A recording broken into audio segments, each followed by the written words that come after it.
Blackstone Publishing and Urban Audiobooks present You Wrong for That by Toshcia. This book is read by Katherine Dollison. Chapter 1. First of all, I don't know what this guy's problem was. After all, I did his black ass a favor. I'm beautiful, intelligent, and Ivy League educated. Dear Jesus, son of Mary and JoJo, how did I end up in this three-ring circus? To think, all this madness over one man. I tell you, this was so much drama, somebody could have made a movie about all this shit.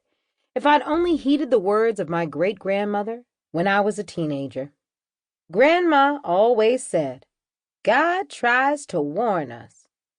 Warning goeth before destruction. I think that's how the scripture goes. Yes, I can hear it now. What y'all young people call intuition is really God trying to talk to you. Always follow your first mind, child. And my first mind told me not to go to work on that windy morning in March. Then I wouldn't have met the likes of Davis Hickman. The divorce from my husband, Marcus, was enough drama for one lifetime. Or at least so I thought. We'd known each other all of our lives, lost touch for several years, then reconnected at a holiday gathering. He was my older brother, Toussaint's best friend.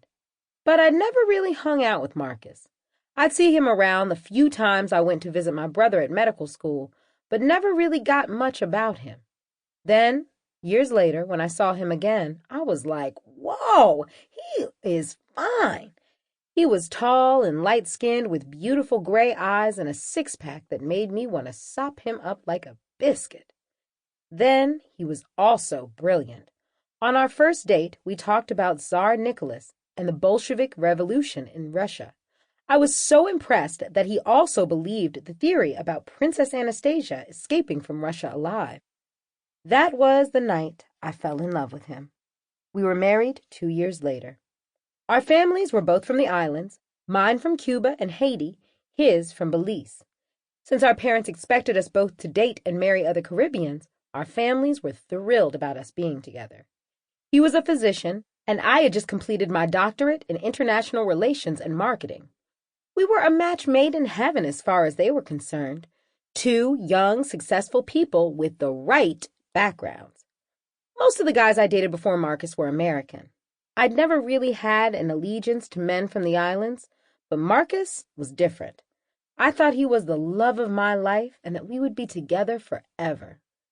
I heard through the grapevine he was a man whore, but I convinced myself that he'd never... Sample complete. Ready to continue?